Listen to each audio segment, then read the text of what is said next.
Hayo ameyasema wakati akizungumza na waandishi wa habari jijini Dar es Salaam, ikiwa ni utaratibu uliowekwa na ofisi ya msemaji mkuu wa serikali wa kila wizara kuelezea mafanikio na matarajio ya wizara hiyo chini ya uongozi wa Rais wa Jamhuri ya Muungano wa Tanzania Dr. Samia Suluhu Hassan. Kisiasa, jumuiya ya kimataifa, ukifuatilia duniani hapa, kila nchi ina kipindi chake cha majaribu, what we call testing times. Na sisi hii iliyotokea is one of our testing times. We shall overcome. This is not a permanent situation kwamba basi itakuwa hivyo, hapana. Tuta overcome, tuta address hizi concern ambazo wenzetu wamezieleza jumuiya ya kimataifa, na tayari tunazi address. Tunakutana nao, tunazungumza nao, tutawapa upande wetu, tutaelewana na mambo yataendelea. Kwa this was a testing time. We shall overcome. Kila nchi ina kipindi chake kigumu. Kila nchi ina kipindi chake cha majaribu.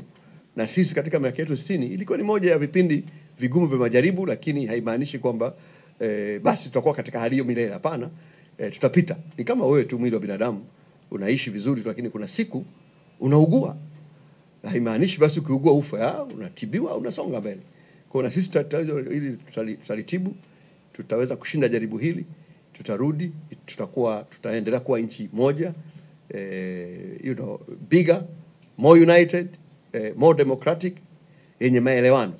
Lengo ni kuona kwamba tunaweka mazingira ili kila mwananchi wa nchi hii ajihisi na ajikubali kwamba yeye ni Mtanzania, na kwamba ajione na yeye anafaidika na fursa na haki zote katika jamii.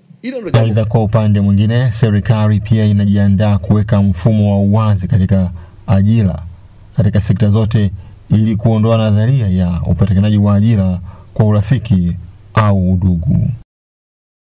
Vijana umeelezea kuhusu wasiwasi, sije sasa tukapeana kishikaji. Ndio nimeeleza tutaweka mfumo ulio wazi, transparent, inatangazwa, kila mtu anajua vigezo ni hivi, unaomba panel ni hii. Tutaweka kila hatua wazi, kama ambavyo nimetangaza maeneo ya wazi kabisa. Vijana, mchakato wa kuomba tutaweka wazi, waliopata wataweka wazi, na wao waliokosa utaelezwa kwa nini umekosa. Tutajitahidi kuweka mfumo ulio wazi ili kwamba hata ukikosa, Kitila kakosa, Juma kapata, Kitila ajue kwa nini amekosa na Juma kapata, ili ajue kwamba kwa kweli mwenzangu alinizidi hiki. Kwa hiyo hili ni kuhakikisha kwamba tunaliweka wazi sana, ili haya mambo ya connection yasiwepo, kwa sababu sio mambo mazuri.